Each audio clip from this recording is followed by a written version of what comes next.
One of the most powerful cities in the ancient world once stood on the bank of Euphrates. The city of Babylon lay within the huge Babylonian kingdom. Today, the ruins of the city, which was founded more than 4,000 years ago as a tiny harbor on the Euphrates River, are situated in modern-day Iraq.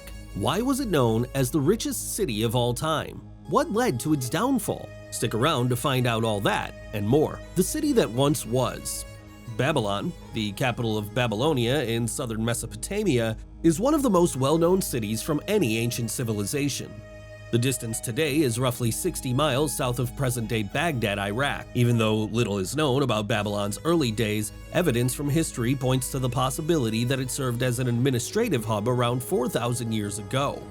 The city was later taken over by Samuabum, a ruler from a region near modern-day Syria, in 1894 BC, who converted it into a minor kingdom. Then, when Hammurabi, the city's sixth king, rose to the throne in 1792 BC, the city's fortunes underwent a significant upheaval.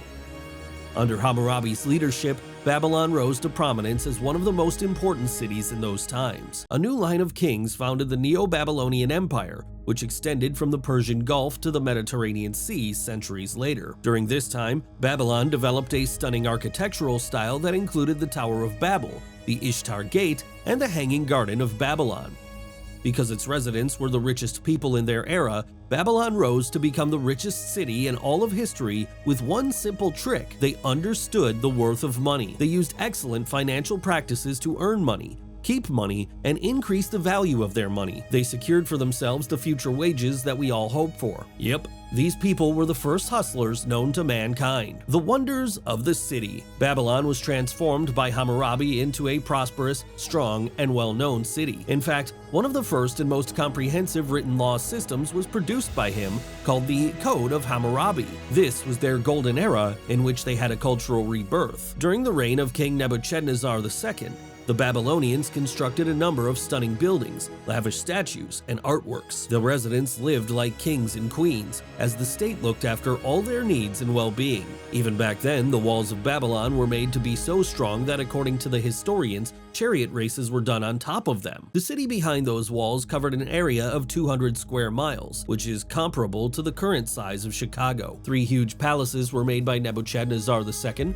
and each was magnificently ornamented with blue and yellow glazed tiles. Also, he constructed a series of shrines, the biggest of which, known as Isagil, was devoted to Marduk. The shrine was almost as tall as a 26-story office building at 280 feet. Have you heard about the Hanging Gardens? Classified as one of the 7 wonders of the ancient world, these were reportedly constructed by King Nebuchadnezzar for his wife Amytis, who missed the lush hills of her native land. Although the exact site of the gardens has never been determined, it is believed that they are consisted of an increasing sequence of tier-style gardens filled with trees, shrubs, and vines. Then the magnificent Ishtar Gate was Babylon's principal entryway to its inner city. Bright blue glazed bricks with images of bulls, dragons, and lions were used to decorate the doorway. You can see it for yourself.